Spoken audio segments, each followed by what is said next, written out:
Hello everybody, it's Amiga Rob here, and I thought today I would have a look at Amiga Format's Coverdisks from issue 18, which was, I think it was January 1991. Could well have been January, no, could have been Christmas 1990. Suppose I should have looked that up really, but yeah, it boots into this Get Set Go menu, which uses a copper routine in the background, and you get the jolly nice Happy Christmas Readers message when it starts up.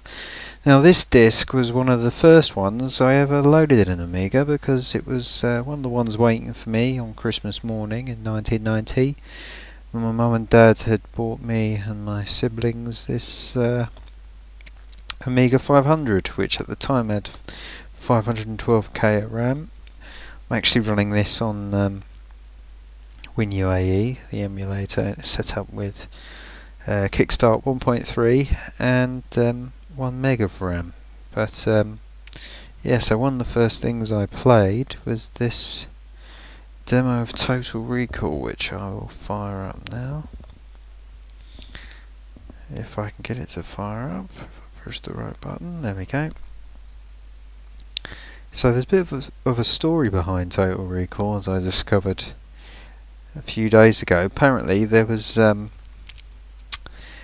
during development, somebody was trying to stitch someone up and deliberately let the development go to the dogs, and this game was put together really at the last minute. It was going to turn into a total disaster, and I'm not completely convinced that they stopped it being a total disaster, or disaster as I nearly said.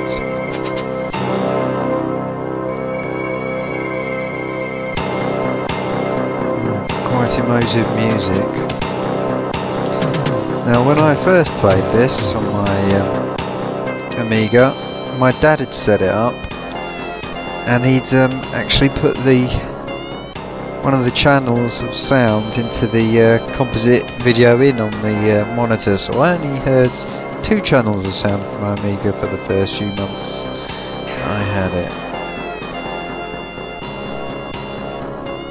Yes. Imagine I was full of wonderment when I saw this demo fire up. But I'll have to say it's not the greatest of games, but here we go.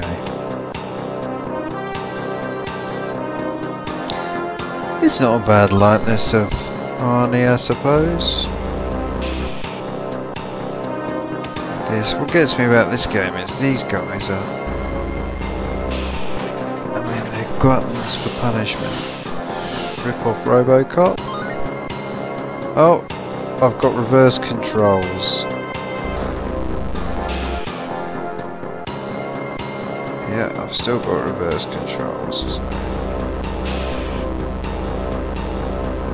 One of the cheapest power downs in any game. Oh, see, now I'm going down when I should be going up. Yeah, I've still got reverse controls. When's this going to wear off?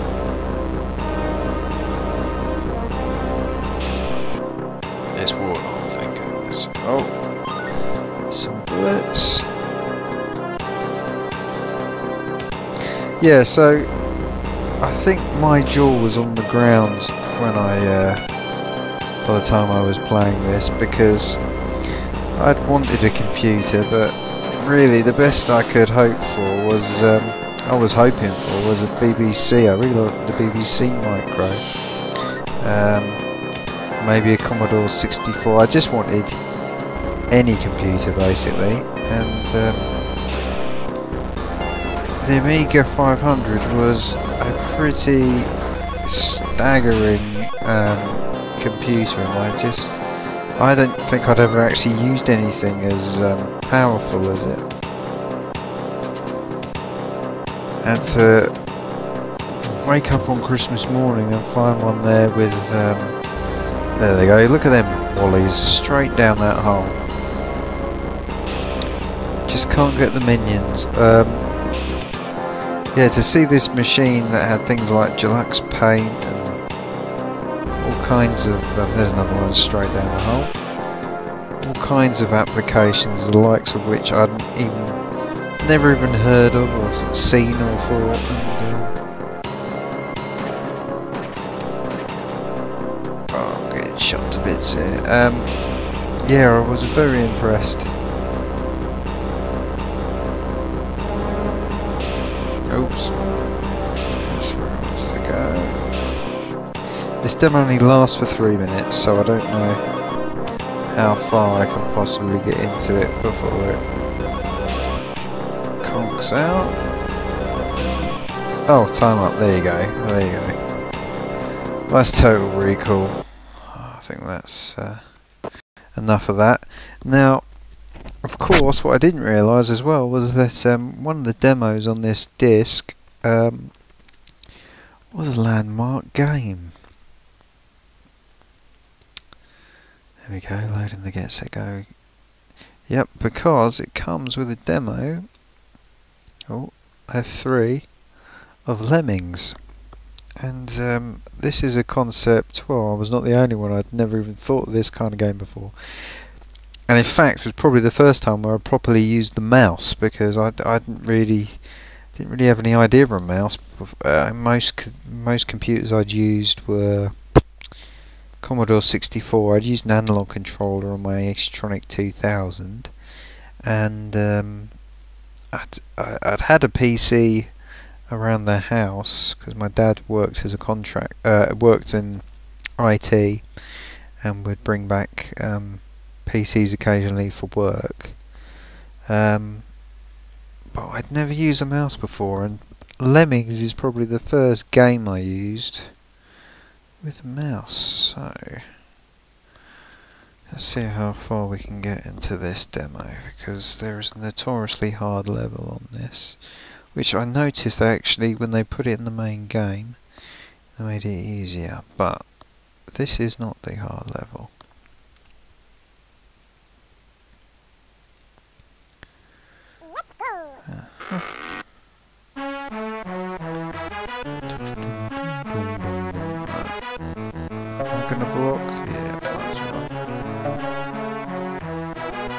Do I even need to? Probably don't. We'll probably just bang a load of builders over there.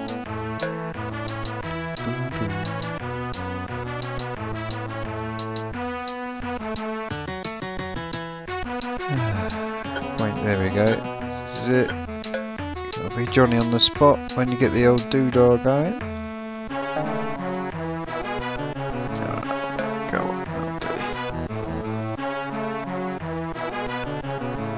Yes, this was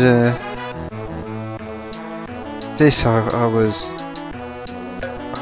thought, what's going on? The animation of the little guy and all the other little guys, and it was just a whole bunch of little guys, wasn't it?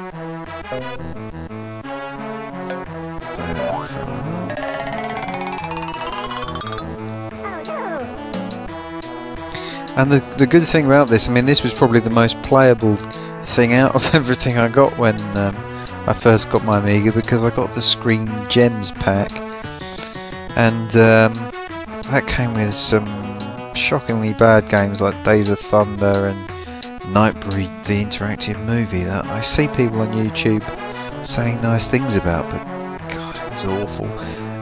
Back to the Future 2, which was sort of interesting but not interesting really, and then Shadow of the Beast, which looked beautiful, sounded beautiful, but which was probably the hardest game available on the Amiga.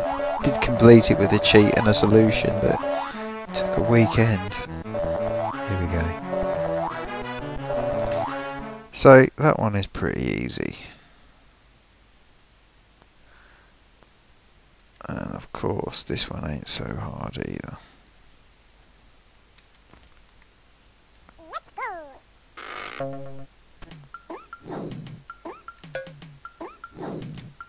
This is probably my... oh, nearly forgot about these ones. Oh dear. This is probably one of my favourite pieces of music from Lemmings actually.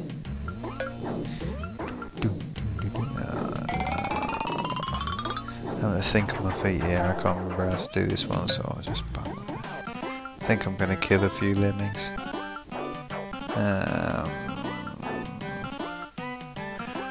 Oh no. Yeah, let's try this. Excuse me.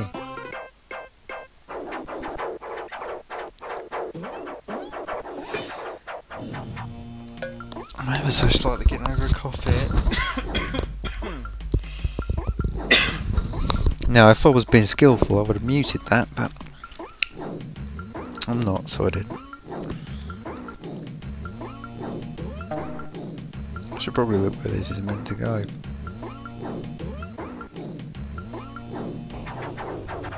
Right. Oh dear. I've mistimed this. Right, you can be a climber, young man. Young man? You shall be a climber, young man. I shall put you to climbing. Do you know what climbing is? Oh, right, okay, that didn't work. Slightly messed that up then. Then, young man, I shall make one of you a climber. And I shall make another one a basher. And I'm hoping that you will bash through before... That's right, okay, maybe another climber, young man. Oh, I think that looks like a doobrey there. Tell you what, he's not hanging about these, this lemming.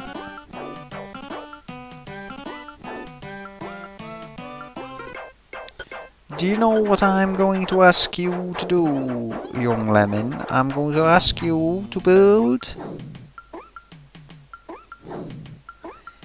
a bridge. And oh dear. And what? Oh, right, okay. This is going to require some... Oh, there's another one. Another builder. Young lemon. Previous lemmings have failed, but you are going to be a success, young lemming. I'm going to try and save you from getting... These lemmings are definitely moving quicker than normal, so I think... Is he going to get up there? There we go. I am heartened to see you enter the homestead of the lemmings.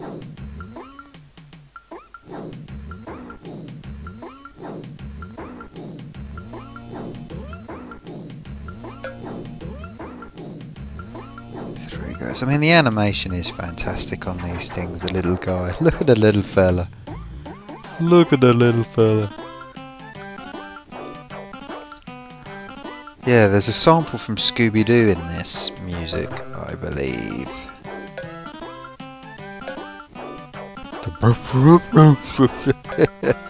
No. Here we go.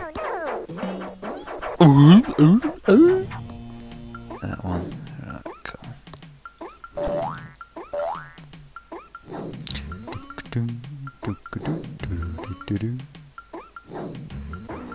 Come on, little lemmings.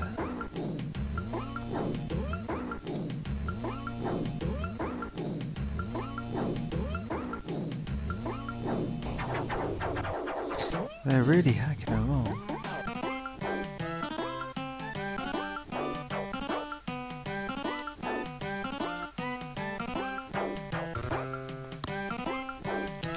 There they go.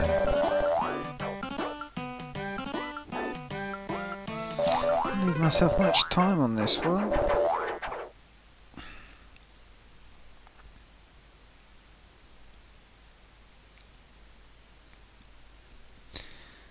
Right.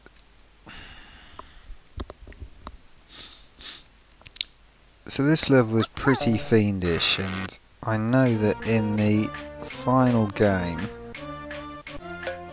they made it easier because this bit up here is it's got a little lip on it, so you don't have to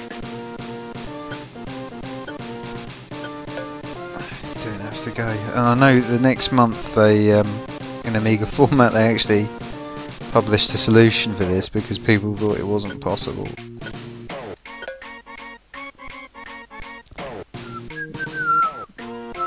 all I need to do is get one of these to blow this up.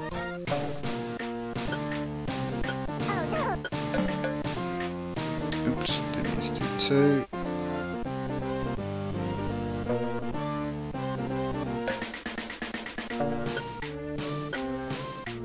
And I've messed this up.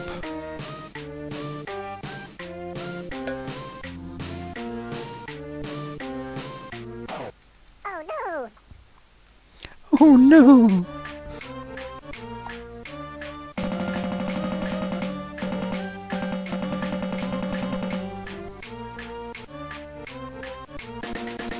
Right, I'm determined to do this.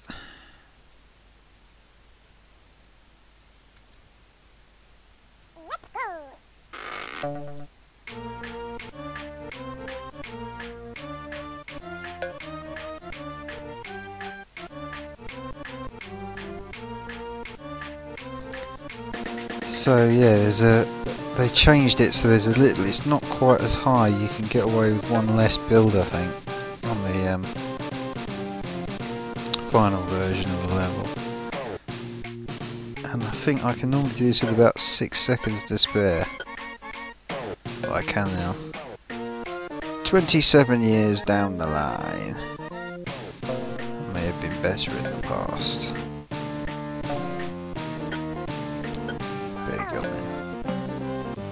Oh, I've messed it up again.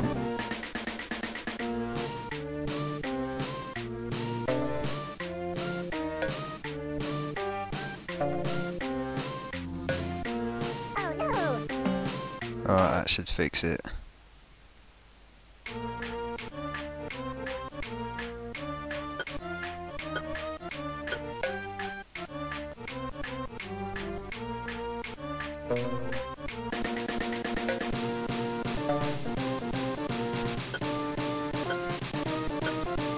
Oh, shubbity shub shub. Right, I've got it this time and I've remembered how to do this. So there we go here.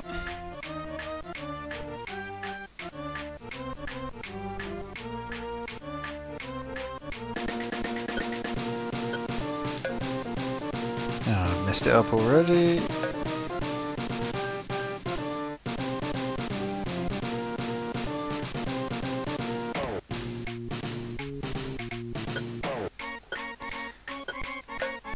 Now, one of the things I didn't realise about the Lemmings soundtrack was that there was two of them. Apparently they got quite a long way into production and somebody said nearly all of these songs are copyrighted, we can't really use them. And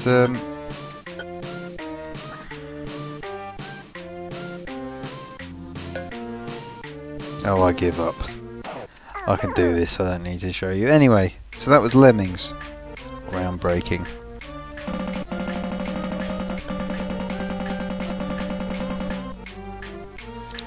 So let's reboot it again and get back into the menu because there are some interesting other programs. So interesting. The other programs on there. Now, one of the reasons I wanted a computer, because I was always interested in artificial intelligence and robots and things like that. And funnily enough, on this very first Coverdisk I got, this is 18A we're looking at by the way, there was a couple of artificial intelligence programs, and one of them was called Eliza, which is this one that I'm about to start now. And this was based on a old idea, actually, an old program which they tested on real patients, where Eliza is supposed to be a doctor. Get the old caps lock on. So, hi, I'm Eliza. What's your problem? So say I said I hear groaning noises. Oh, noises during the night. Now apparently this thing actually convinced a few people. Are you saying no just to be negative? I didn't say that, so I need to upset you. Oosh. Redo from start. Okay, so maybe I'm confusing it.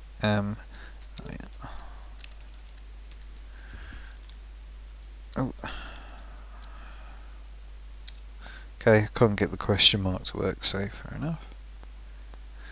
Why are you interested in whether or not I am today? I just am. Do you have any psychological problems? Very perceptive.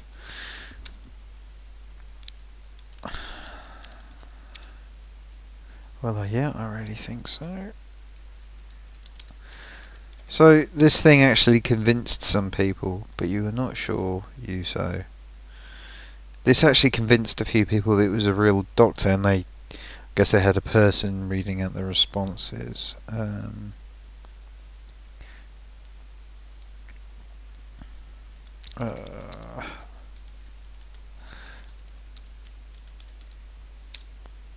What does that suggest to you? A misery. Yes, I did. Yes, I did. I see. Very much what doctors say, I suppose. I'm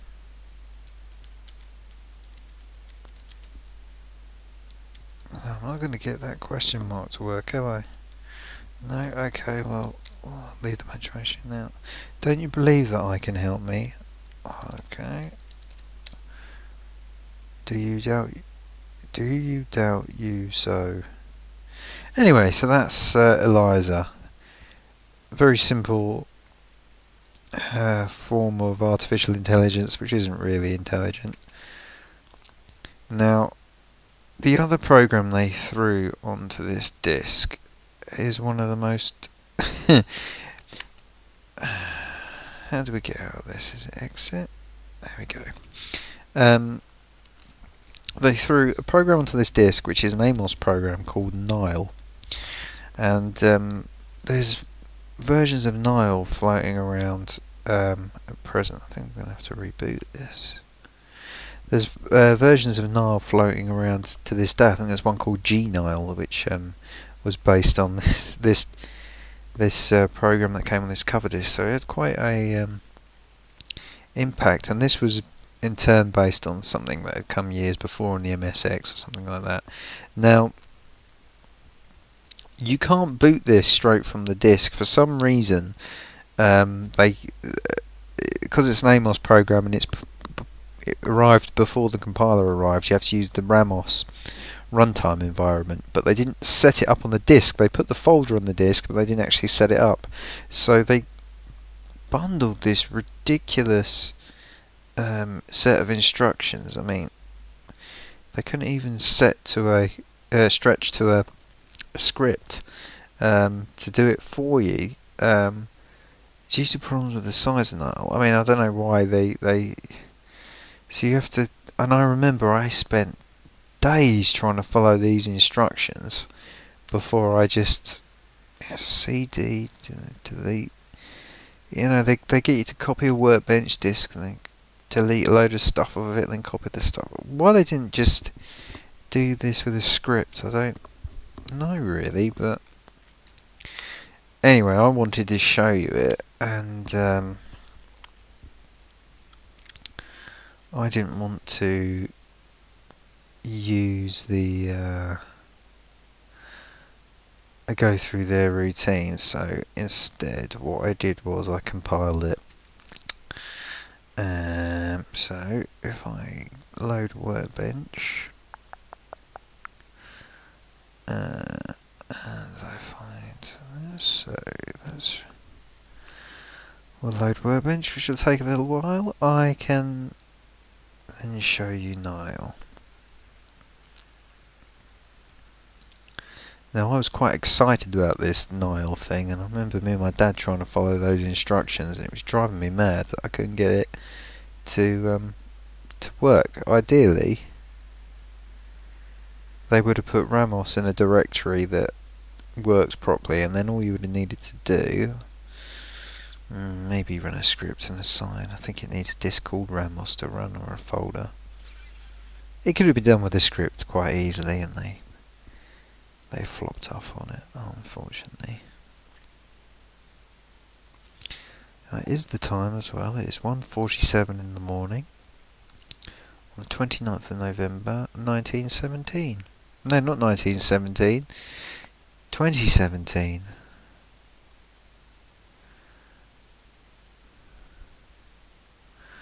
I do forget we've rolled around to the next millennium every now and then. Right. So, no, this isn't empty. It's got NIALL on there. Workbench 1.3, full empty. So, here we go. Compiled NIALL, Non-Intelligent Amos Language Learner. And it was written by a chap called Matthew Peck. Now the code is quite interesting to read. So basically the way this works is that it you type in a sentence and it looks at what words you've put next to each other, and it uses that in order to work out what the next sentences to reply. So the sentences can end up being complete gibberish. Now, as I was saying, the original idea for NIALL was adapted from a program called Danny, which was written for MSX machines. And this program is written in Amos, which is a really nice version of BASIC. Unfortunately, it didn't really interface that well with the... I'm trying to find a hash key here on this. It didn't work very nicely with the Amiga's operating system, but it was very powerful nonetheless. I was really hoping I could find the hash keys, so... Oh well, I've got a question mark this time, so that's a bonus.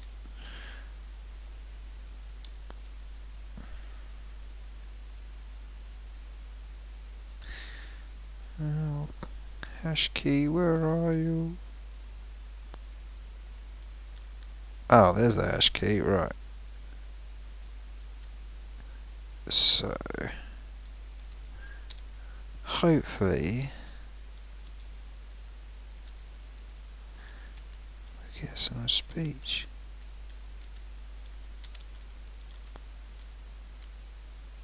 Oh, hang on. I thought I had a question mark. Oh, there we go.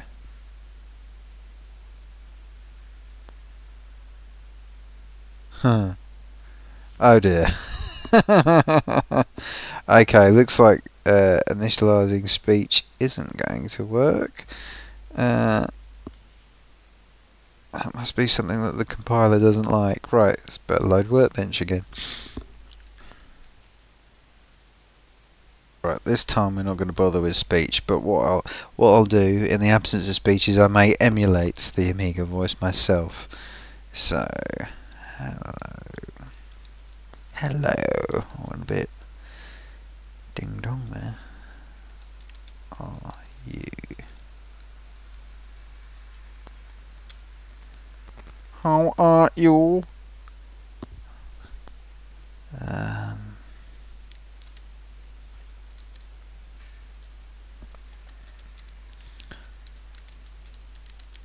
Fine.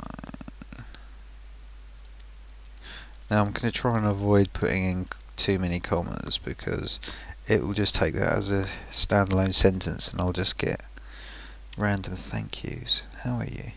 Well, it's asking me again, so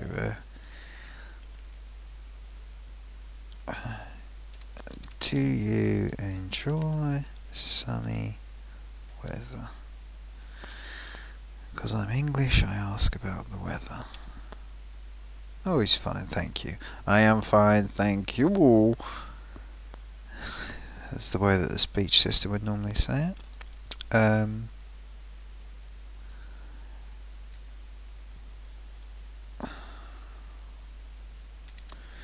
Do you have any plans for today? Do you? Okay, so so what it's done there is it said, so how are you? Then it's seen that you can be at the end of a sentence. Then I've used do you at the start of a sentence, so it thinks do you can be a valid sentence. So it's not too clever in that regard. You can't really try to have an intelligent conversation with it, but you can, you can try, see what you can get out of the thing.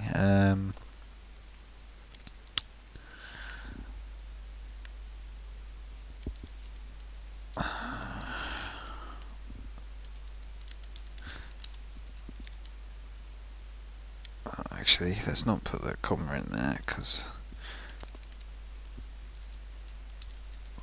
you are now over 27 years old. Do you? Yeah, I'm going to get a lot of sentences like that. Do you are now over 27 years old?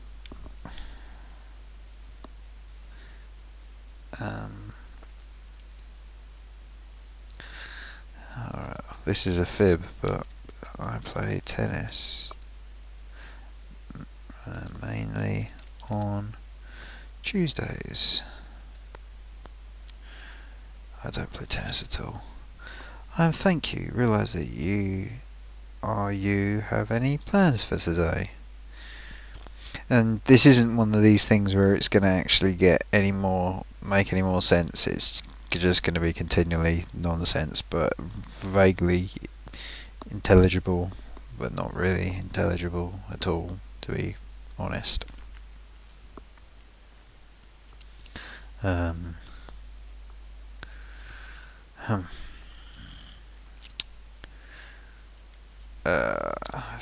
Do you know I was right?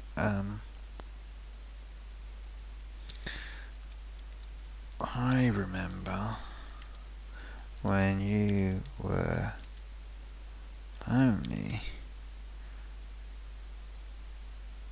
6 months old. Do you? Yeah, I'm gonna get a lot of that, I can see.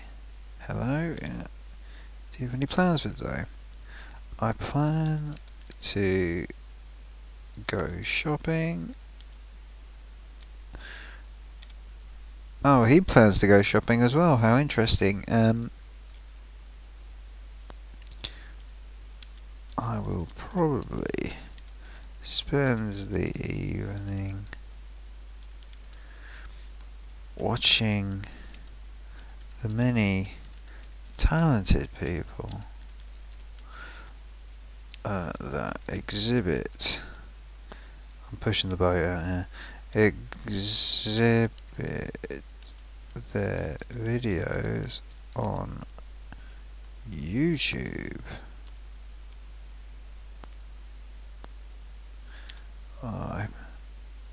I'll probably spend the many talented people that you enjoy sunny weather. Reasonable. If you are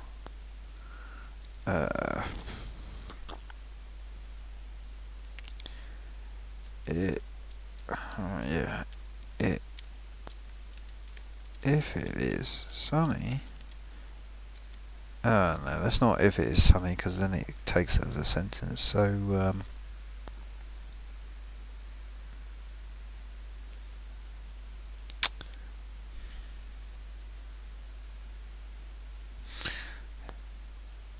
what team do you support?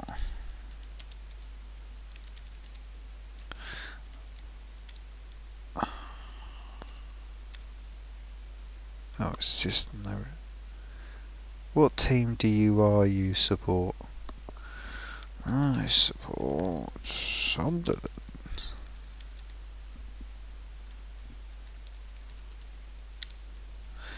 What team do you have any plans for today? It's that do you is just using it as the root, so it goes all over the place. But this was quite interesting for me anyway. For about 10 minutes back in the day I was as fascinated by the idea, then I realised it wasn't really intelligent, it was just stringing whatever words it sees together. So that was, you know, it was interesting. I remember trying to fiddle with the code when I got Amos a few months later, and I don't think I got very far with it, but I was reading it and it was interesting, so I've got no idea how to quit out of this. So I think we go on to the second disc.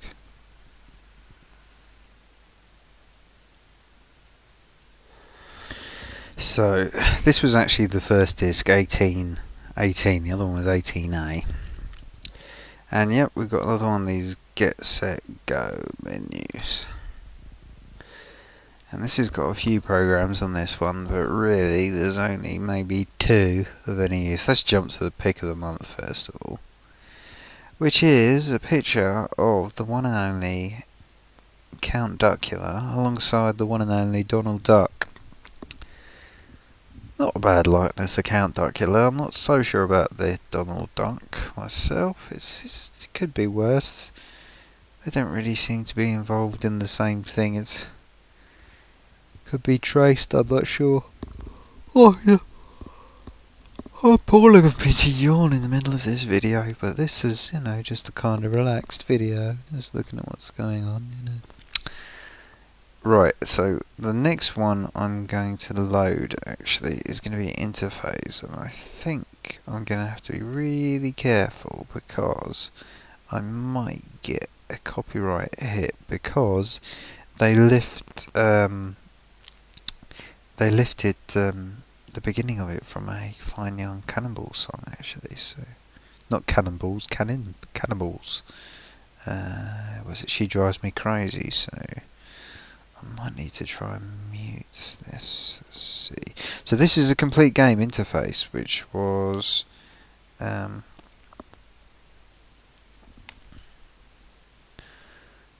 just going to mute this off just until I get into the game.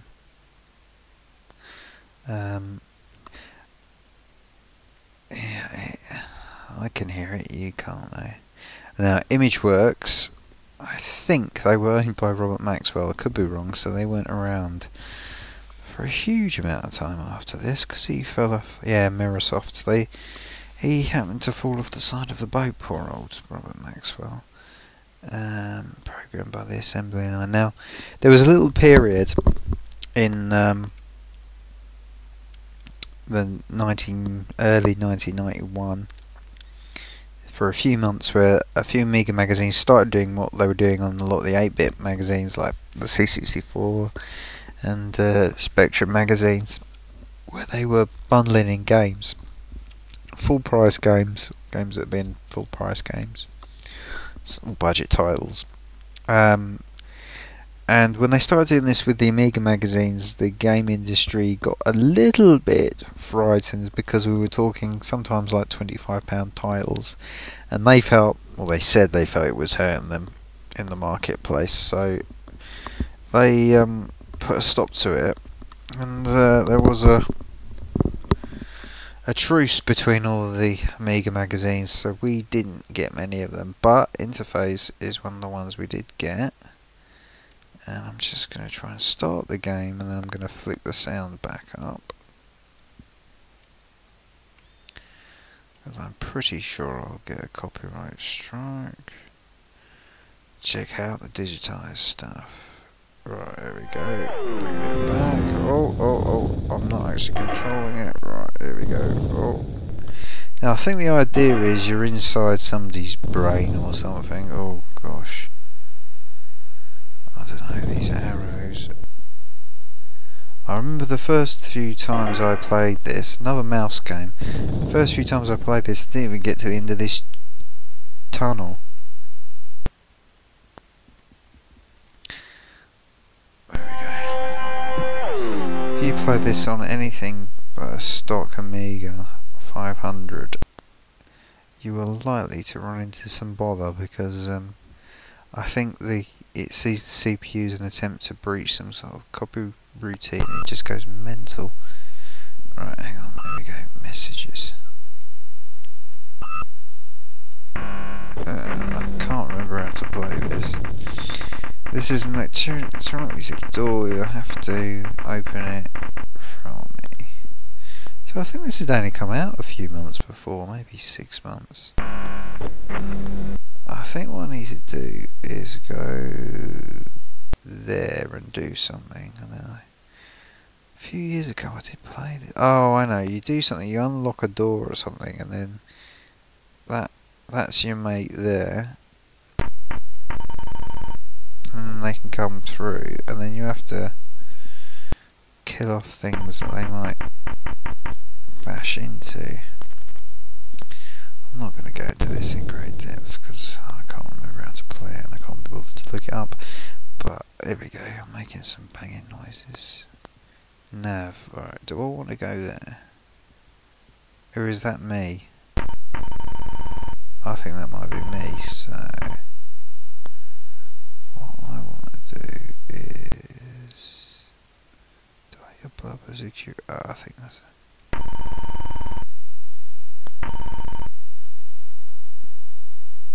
Right, so I think I need to blow that up. So if I do that, right. Oh, right. So I'm hitting the right mouse button and pushing forward to accelerate, and I go this. Right, I'm on another level now. Oh. That's what I'm looking for. No, it didn't work. Right, so I think I've now blown up that camera. Oh, I can't get that map for me. It now appears that that security camera is off, so there we go. I think I need to get rid of that one as well. There we go. And once again we go up through the floors of this virtual world. Now, if you're not familiar with these kind of graphics and stuff, if you were born in the era where you're expecting things to look like real life, you may be somewhat disappointed by this, but this is actually pretty good. And this was really quite a coup for Amiga Format to get this game.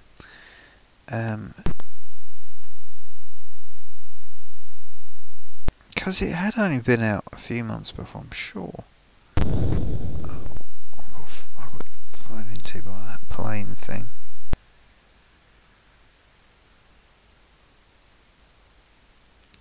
Can't help but notice there's this green arrow, and I don't... ah, there we go. Taking care of that, right. Let's have a look on the map again. Oh no. Zoomy. This is a pretty big game. Now, of course, Amiga Format messed it up a bit because what they did was they put a version on which couldn't save.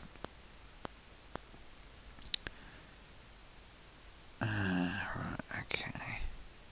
I think I need to blow this one up. Is that a door? So there was a patch on the next month's issue. Oh, I've hit something.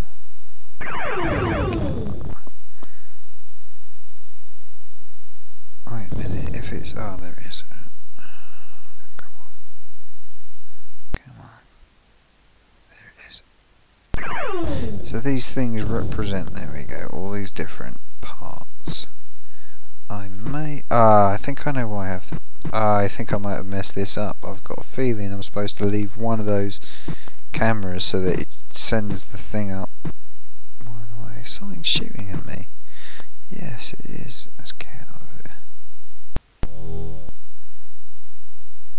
I think I might have messed this up. Anyway, we'll see what happens. I think I'm still getting shots at it.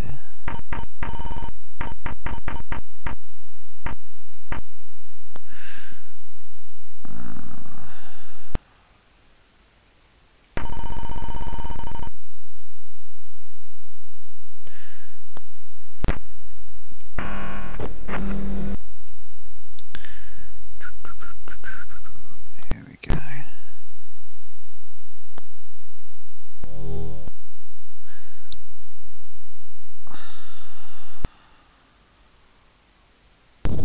Oh, missed. Right, I don't understand this.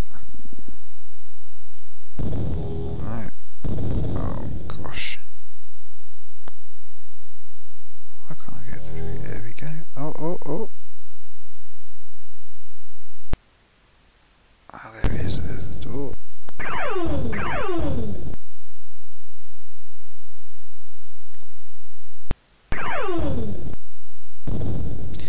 Oh, you're starting to get on my nerves. There we go. Right. Just gliding around in this virtual world. It's very nice. Let me get out of the way of that. No. Let me go with this one. Shoom. Right.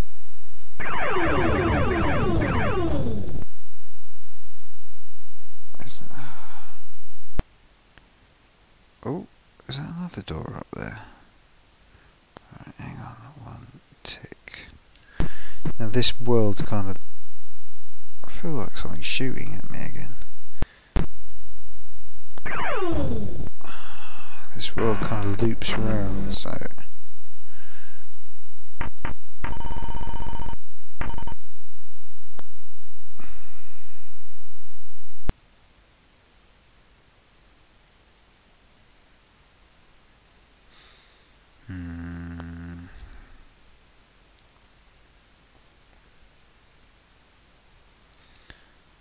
Should I blow this one up as well? I'm not sure. Let's try it.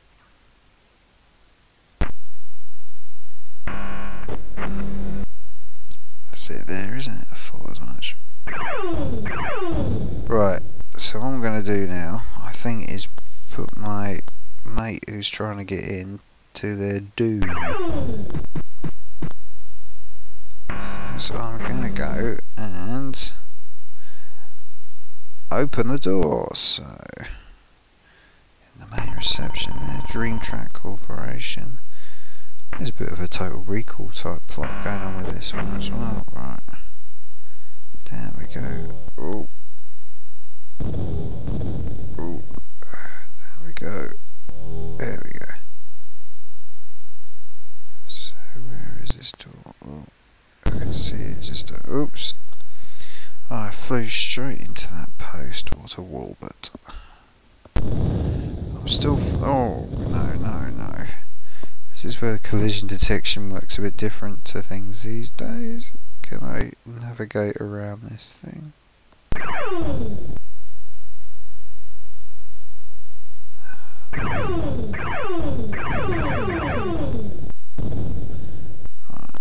let me just go somewhere to get out of the way. Now we should see on the map, right, should be moving. Right, there's my mate, moving, moving, moving. No, I think that red thing's going to grab them when they come through there.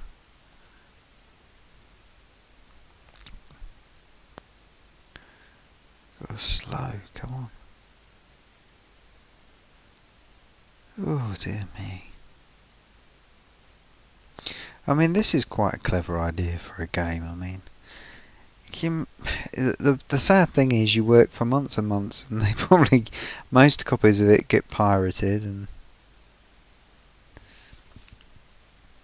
I mean, at least it ended up on a magazine and lots of people got to play it, but whether or not they...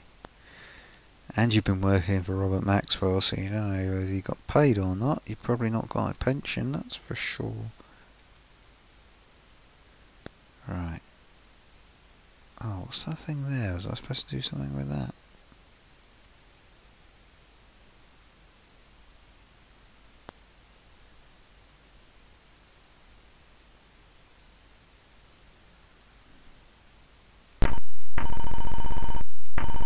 Power.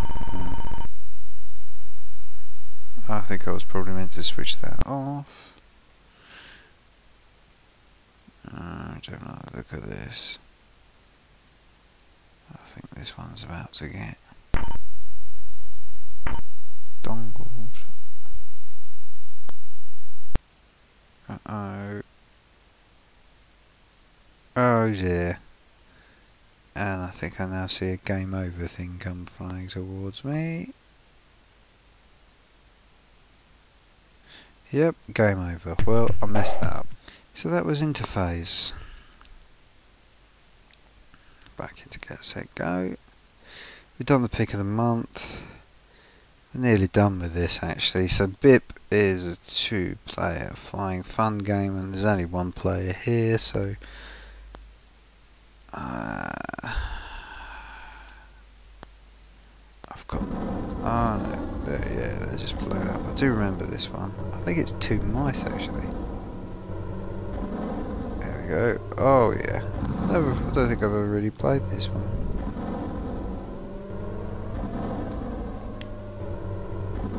This is quite fun. Oh. The other one's just blowing up because the mouse is plugged in and it's... Nah.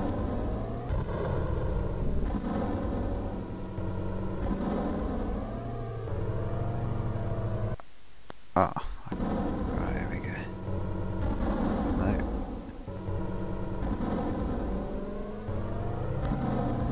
Oh, no. This is actually quite good. I don't think I ever played it. I've stalled him.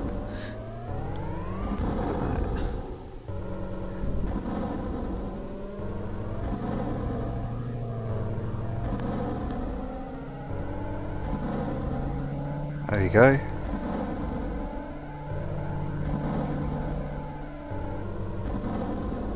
Oh, don't hit the sky though, because... There you go. And that's a good idea. It's a nice little game someone's just... Oh, just put together. It's not that complicated. It's a lot like a... Let's see if I can fly over this. Whee!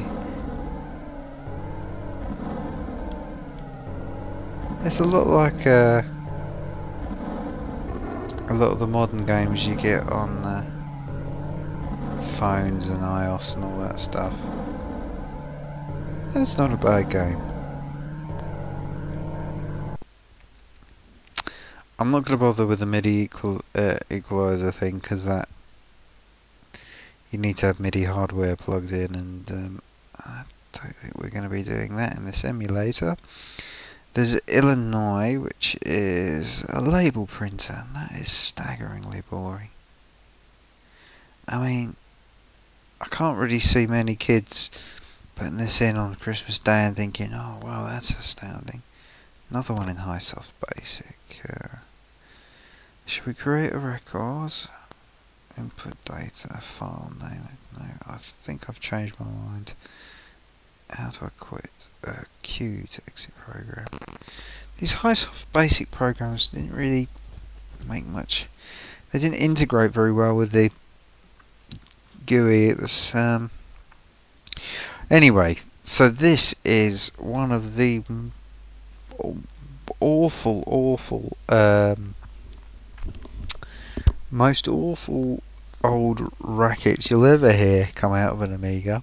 Cycledelic, which is a light show plus, even they put it in quotes, music, and music is being generous.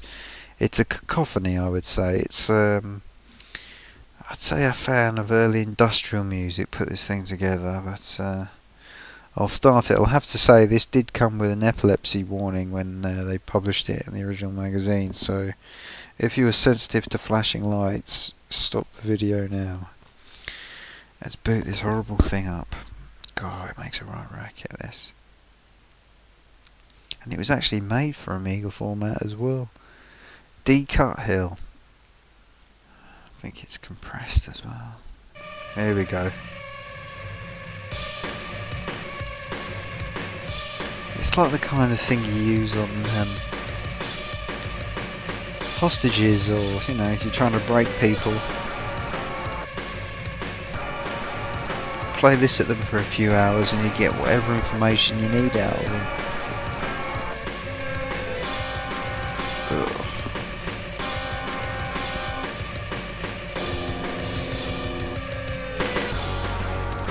Here comes the bass.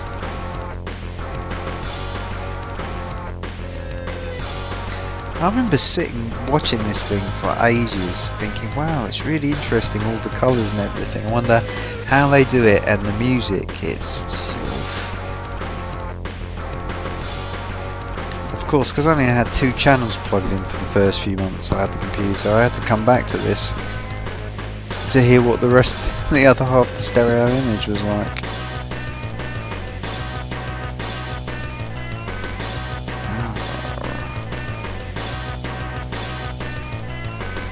Everything's out of tune. What you can do is you press these buttons and you can, or numbers, and you can change what effects come up. I think, yeah, you can change the colours as well.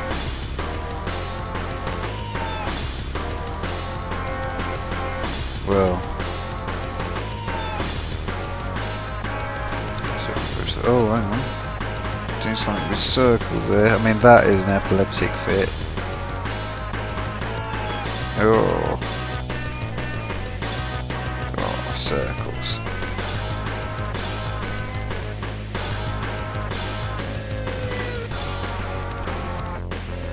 Anyway, on that note, can I stop that? How do I stop? Oh, I can't get out. Oh, I've had enough of that.